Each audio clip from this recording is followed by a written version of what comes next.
On est maintenant sur le stand de Repos Production dans le grand espace Asmodée ici, donc toujours au Festival du jeu de Cannes avec Hélène. Voilà, bonjour Hélène. Mais bonjour. Ça va bien? Super. Je suis trop content de te revoir. Mais oui, moi aussi. Voilà, on s'est vu à Essen. Alors j'avais pas fait de vidéo, mais on s'est vu à Essen et c'était trop bien. Donc voilà, on vient excellent. Ça fait toujours plaisir de se recroiser. Et du coup de parler des nouveautés qui vont arriver donc à la fois chez Libellude, Days of Wonder, Repos Production. J'ai plus en tête encore les autres, il y en a encore plein. Space Cowboys, Space Cowboys, oh là là, mais non, Space Cowboys, voyons. Et Next Move, mais on n'a pas ici les nouveautés de Next Move puisqu'elles arriveront vraiment à Essen. Donc on aura l'occasion d'en reparler. Exactement. Next Move, tu me disais qui était éditeur de Azul. Oui, c'est ça. Voilà. C'est Next Move, ancien Plan B. Et donc éditeur effectivement de Azul. Okay. Donc on s'est mis ensemble. Les studios restent tout à fait indépendants. Donc on reste des artisans, on échange, etc. Surtout on s'est unis pour pouvoir ouvrir notre communication à plus de gens. C'est très bien, c'est une bonne chose, c'est chouette. Donc, comme ça, tu n'as pas 5 rendez-vous, mais un seul. Et en plus, vous avez tellement de choses magnifiques à proposer là, encore une fois. Déjà à Essen, c'était cool. Et là, il y a encore du lourd qui arrive. Voilà. Et notamment dans ce qui arrive, tiens, on va y aller dans l'ordre de comme ça vient. Chez Repos Production, il y a ça, on a Monstro Licious. Oui, Monstro Licious, c'est un jeu de Richard Garfield, donc l'auteur de Magic. Voilà. C'est un jeu pour deux, rapide, on compte 10 à 15 minutes la partie, assez vite expliqué, mais on a joué ensemble quand même un peu tactique. Hein. Ouais, c'est ce qu'on a dit, c'est simple mais pas simpliste. Ouais. Exactement, donc on va jouer des petits monstres, il y a les poilus et les écailleux, je crois que tu avais les écailleux, moi je faisais les poilus. Et l'idée, c'est qu'on va rivaliser, on va essayer d'attraper des gâteaux et de se les prendre pour gagner des points de victoire. Donc on va vraiment avoir un affrontement de petits monstres avec du bluff, quand même des petits coups de vacherie, etc. Et on est vraiment super content, on est hyper fiers d'avoir un jeu de Richard Garfield. On est super content du design aussi, puisque c'est Paul Maffaillon qui a fait plein de petits monstres rigolos. Ah, mais les illustrations sont juste géniales. J'adore, ah ouais, c'est trop bien. Et puis alors le design de la boîte aussi, parce qu'on est sur une boîte à gâteaux. Oui, et transparente, et vous avez deux phases. Donc il y a une phase où les petits monstres n'ont pas encore mangé les gâteaux, et là on en a un qui a visiblement mangé. Il a bien mangé, absolument, je crois, celui-là, il a bien mangé. Voilà, donc ça c'est Monstro Licious, ça sort en mai, fin mai. Fin mai de 2024, donc de cette année. Oui, très bientôt. On enchaîne avec Harmony, un jeu magnifique. Ouais, si tu veux, je peux te le tenir. Hein. Oui. Je veux bien. Donc c'est un vrai coup de cœur, c'est un jeu Libellude. Donc forcément il est joli, mais il n'est pas que joli. C'est un vrai jeu de réflexion, accessible, mais on l'a vu qui est quand même, ça va bien nous faire chauffer le cerveau. Dans Harmony, chacun va va créer en fait un paysage en prenant des ressources de terrain. Oui. Et en fait, ce qui est très beau dans Harmony, c'est que ce paysage va être un paysage naturel, avec donc des végétaux, des minéraux, mais aussi des animaux. Et donc, dans Harmony, les deux doivent être en symbiose. En harmonie. Exactement. Donc, on ne va pas gagner des points qu'avec les animaux, on ne va pas en gagner qu'avec les végétaux. Il va falloir vraiment composer son petit paysage, son espèce de petit paradis, pour obtenir le plus de points possible. Donc on gagne des points en posant des animaux, on gagne des points en posant des tuiles de la bonne manière, et à un moment, malgré tout, c'est un tout petit paysage. Donc à un moment, le paysage est rempli. Et donc alors on va voir lequel des participants a le mieux agencé. La plus belle harmonie. À la plus belle harmonie, Sachant exactement. qu'on a un plateau double recto-verso. Qui permet d'avoir une difficulté un petit peu plus accrue, avec plus de cases disponibles pour installer les petits pions. Exactement. Et donc c'est un jeu de Johan Benvenuto qui est illustré par Maeva da Silva, donc qui a mis un talent de dingue dans chacun de ces petits paysages, chacun de ces animaux. On retrouve vraiment, c'est ce que moi ça m'a frappé quand je l'ai vu, là, on retrouve vraiment l'univers qu'on a généralement chez Libellude, avec des magnifiques illustrations un peu à la Dixit et puis à la Mysterium et tout ça. Oui, c'est vraiment, on a mis beaucoup d'attention à ça.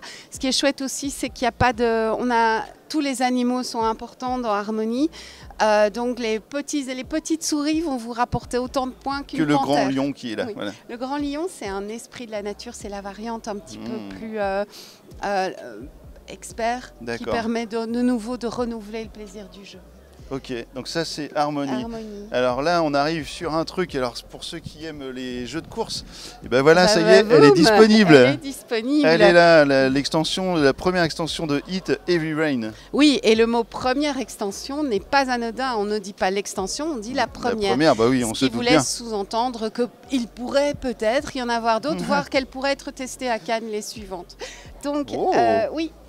Si vous êtes au festival, allez voir sur le stand. Je vais aller faire un petit tour. Il y a des plateaux secrets avec des circuits. Mais tu sais que je l'avais déjà testé ça, au mois de août, à Valmeignier. Oui, oui, avec Franck. Avec Franck. Et donc, mais c'était pas le plateau, on avait une grande feuille de papier. À Essen aussi, j'avais ma grande feuille de papier. Donc là, on a 2 nouveaux plateaux. Un plateau avec le Japon. Qu'est-ce qui se passe au Japon ? Il pleut sur la route. Et rouler quand la route est inondée, ce n'est pas extrêmement pratique. C'est ça. Donc, on va avoir un twist de règles avec l'eau. Et on a aussi le Grand Prix du Mexique qui, lui, a des chicanes. Okay. Et donc, de nouveau, petit twist de règles. Donc, ça n'ajoute pas de difficulté à Hit, ça ajoute un peu de piment, puisqu'on va avoir ces effets des flaques d'eau et les effets des chicanes. Okay. On peut ajouter un joueur aussi. Oui, c'est ce que j'allais dire, on a un joueur de plus, parce que c'est vrai que dans notre boîte de base, on a des petits emplacements pour ajouter des petites voitures. Au début, on se dit, il en manque, mais non. Et non. Ils arrivent. Elles arrivent. Et donc là, voilà, on a la voiture orange. Super. Et donc ça, c'est déjà disponible. Voilà. C'est déjà disponible, Heavy Rain. Et alors, si vous avez terminé votre Aventurier du Rail Legacy, parce que je ne doute pas que vous avez évidemment testé les Aventuriers du Rail. Refaites-en une fois. Voilà, et si vous ne l'avez pas fait, faites-le, parce que je peux vous assurer que c'est vraiment une expérience. C'est une expérience. C'est pas une expérience. On ne joue pas à un jeu, en fait, on vit une expérience et c'est absolument fabuleux. Et même faites-le avec vos enfants, vous verrez qu'il y a une progression naturelle qui se fait au fur et à mesure du jeu, qui est juste super à voir en tant que parent. Donc ça, c'est cool. Oui. Et bah du coup, on a, dans le bon sens, les Aventuriers du Rail, Paris. Oui, Paris. Donc là, tu as la boîte classique des villes dans les Aventuriers du Rail. Donc tu as un jeu plus rapide. Tu n'auras pas 12 campagnes, mais tu auras autant de parties que tu veux. Et tu vas jouer sur un plus petit plateau, des parties plus nerveuses, où en fait, tu vas remplir des destinations dans Paris.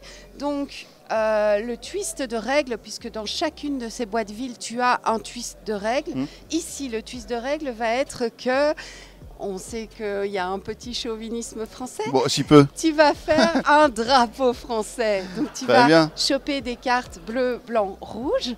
Et lorsque tu auras ta collection complète pour former ton drapeau, tu vas les cracher, ça c'est triste, mais tu vas gagner 4 points de victoire. Donc, c'est le petit twist de règle. Il y a un autre effet dans les Aventuriers du Rail Paris, c'est que pour la première fois, la couleur des routes va toujours être la même suivant le nombre de wagons. Ouais. Donc, tu vas pouvoir voir que ton adversaire prend des wagons roses. Vraisemblablement, il va faire cette route-là. Ouais. Donc, tu as cet effet-là.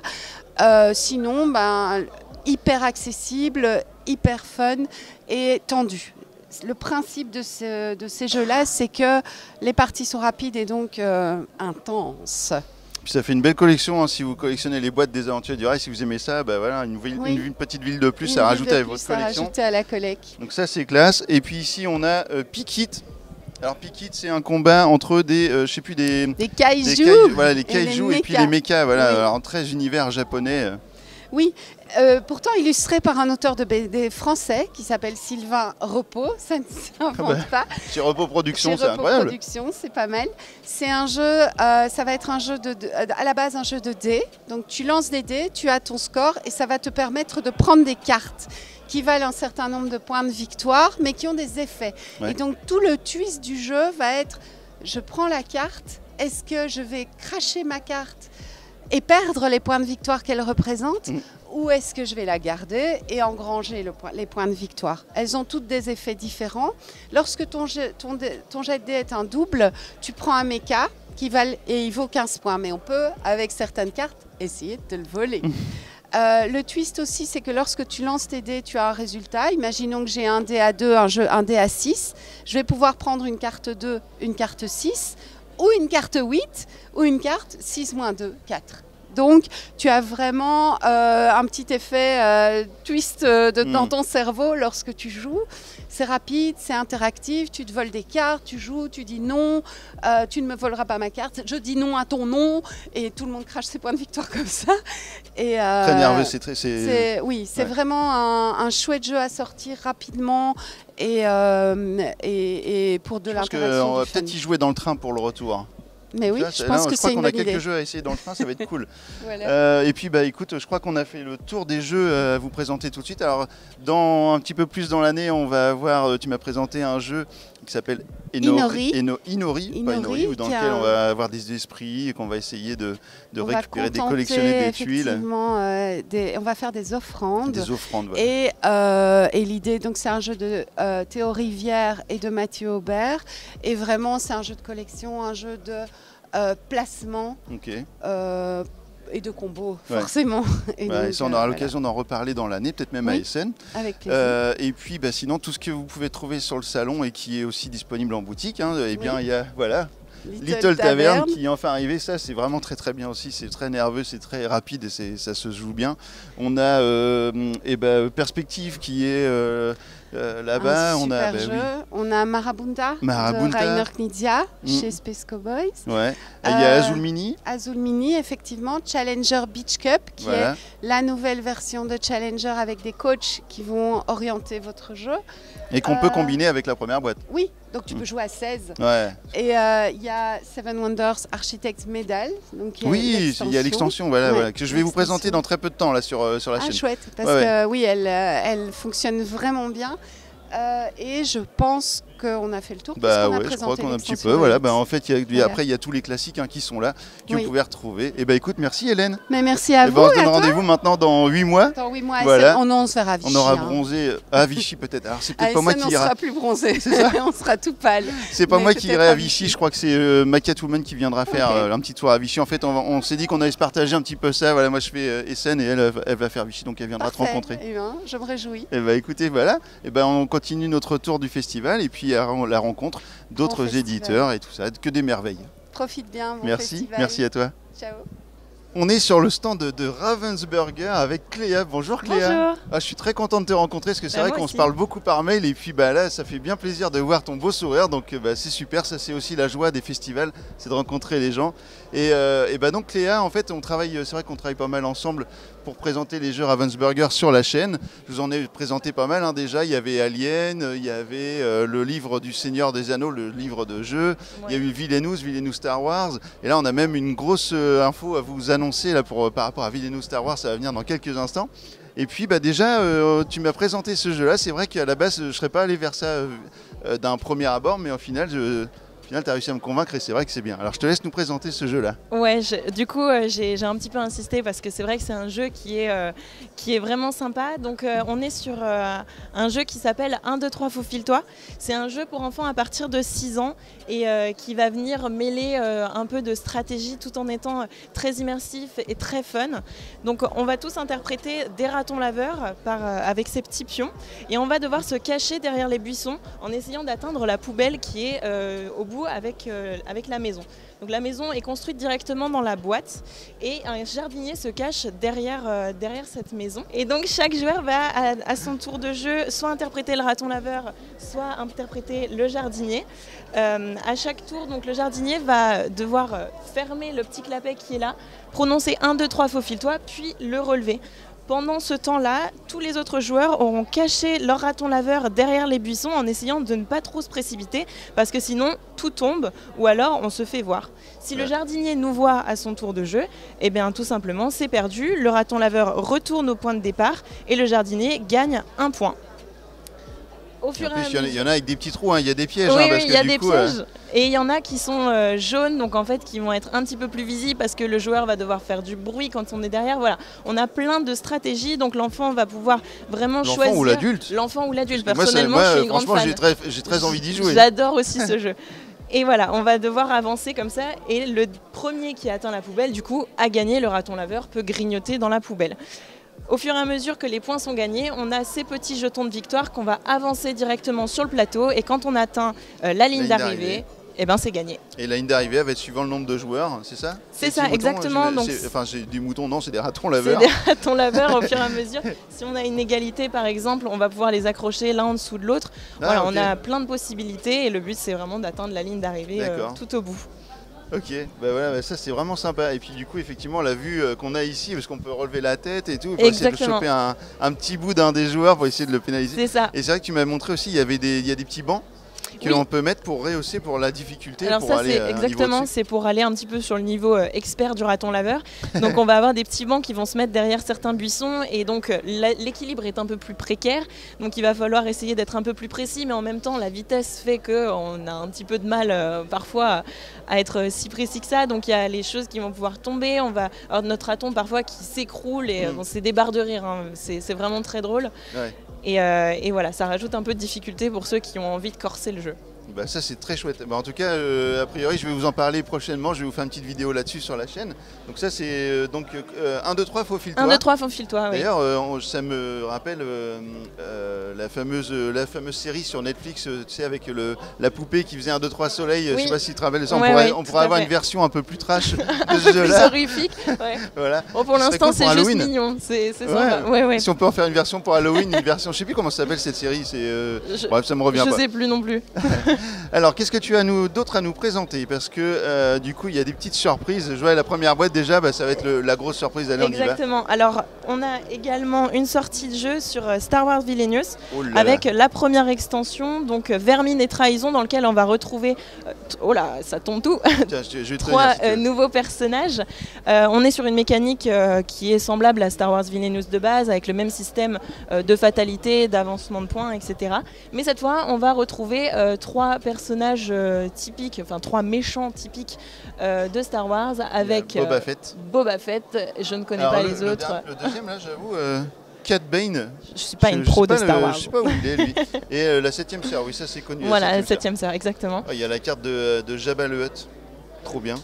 Et du coup, voilà, on a encore une fois les mêmes univers avec les figurines, etc. Et là, on étend l'univers avec des personnages en plus pour tous les amateurs de Star Wars. Et la particularité, comme toutes les autres boîtes de Villainous, c'est que rien que ça, vous pouvez jouer avec ça.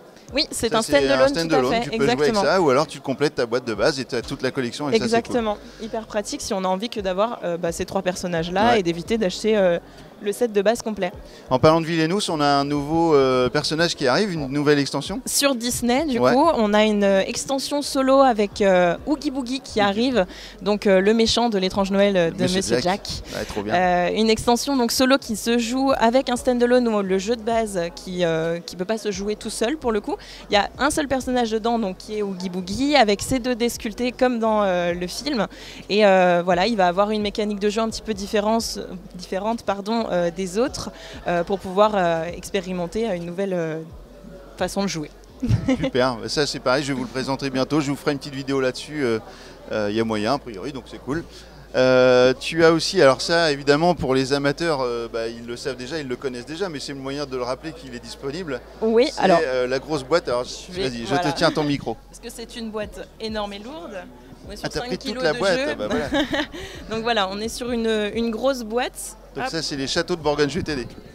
Les châteaux de Bourgogne, du coup, l'édition spéciale qui a été créée. Donc on est sur une mécanique de jeu des châteaux de Bourgogne classiques, avec cette fois un jeu qui va être édité avec beaucoup plus de détails. On a toujours cette mécanique de jeu, les différents plateaux, et le but étant encore une fois de devenir le duché le plus prospère de Bourgogne.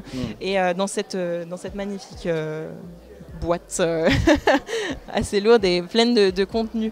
Et ça, c'est donc la version qui a été remasterisée par Awaken Realms. Tout à fait. Qui a fait une campagne de Kickstarter GameFound, puisque c'est Awaken Realms, c'est sur GameFound. Et vous, donc, vous l'avez localisé en français. Tout à fait. Voilà, c'est vous qui vous occupez de la localisation française des châteaux de Bourgogne. Un autre jeu qui sort cette année, c'est celui-ci. Alors là, c'est un petit peu une exclue parce que du coup, évidemment, il ne sort pas tout de suite. Et puis en plus, on n'a pas tout le matériel qui est présenté parce qu'il faut garder un petit peu la hype et puis présenter les trucs au fur et à mesure. C'est Chronicles of Light. C'est ça. Donc Chronicles of Light, c'est un jeu qui va sortir fin d'année où on interprète 4 des héroïnes Disney. On a Marianne, Belle, Vaiana et Violette des Indestructibles. J'adore Vaiana.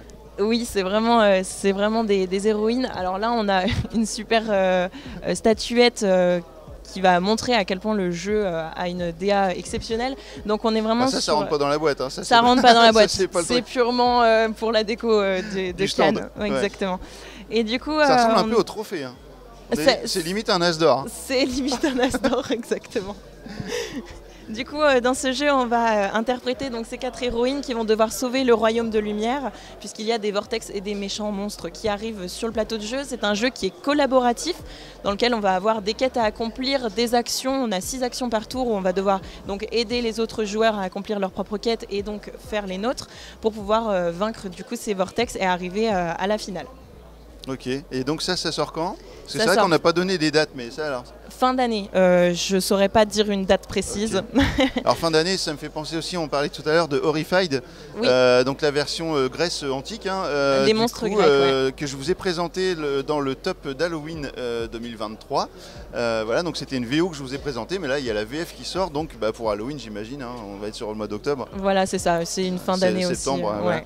Ça c'est sorti la maison? Ça sort en mars, donc là on est sur une avant-première. Ok, donc là on est sur que des avant-premières. Ouais. Star Wars? Il tarde pas non plus. Il tarde pas non plus, mais t'as pas la date. J'ai pas la date. C'est une manière sympathique de dire j'ai pas la date, parle d'autre chose. C'est exactement ça. Alors ça, on a du coup c'est le dernier jeu qu'on va vous présenter là. Ouais. On est sur la gamme des jeux magnétiques du coup, avec celui-ci Rush Hour World Tour. Donc un Rush Hour comme le classique, mais cette fois qui est compressé dans son pactage magnétique. On va avoir un livre où on va pouvoir avoir différents casse-têtes et différents niveaux de difficulté. Il y en a 40. Et comme dans un Rush Hour classique, on va déplacer les voitures des embouteillages pour faire sortir la voiture rouge. Les premiers niveaux étant plutôt simples et les derniers étant plutôt difficiles pour être honnête, mais il y a de quoi faire. On est vraiment sur des beaux challenges dans ce jeu là compact qui peut s'emporter partout du coup. Ok, super. Et donc il y a une version aussi Mario. Et il y a une version Mario exactement, où on va récupérer des pièces, placer des personnages stratégiquement pour pouvoir récupérer tout le nombre de pièces. Voilà, et puis alors un truc qu'on voit aussi derrière nous au fond, évidemment, l'Orcana. Évidemment. Voilà, donc là on est sur la saison 3 qui arrive, là, qui sort là. Voilà, les terres d'encre qui sortent avec le 7-3, donc pour Cannes spécialement demain. Voilà. Et il n'y a pas de carte spéciale pour Cannes? Ah ouais, je peux pas tout dire, mais oui, on aura des cartes promo effectivement pour, une carte promo pour la spéciale sortie, pour le Festival de Cannes. Parce exactement. Que en fait, c'est vrai que j'ai pas pu la récupérer parce que j'ai pas eu le temps, mais à Essen, il y avait aussi une carte Donald avec le Spiel. C'est ça, c'est exactement ça. Et là, c'est la même chose avec. C'est la même. C'est la même carte Donald avec le Fige. Ouais. Ah, donc pour les collectionneurs de l'Orcana, faut venir au Fige. C'est ça. Merci Cléa. Merci à toi. C'était un vrai plaisir. Et puis nous on va continuer. Puis on va aller voir un petit peu d'autres stands. Et puis on va aller faire le tour du salon. Merci Ça beaucoup. marche. Merci à toi. Salut.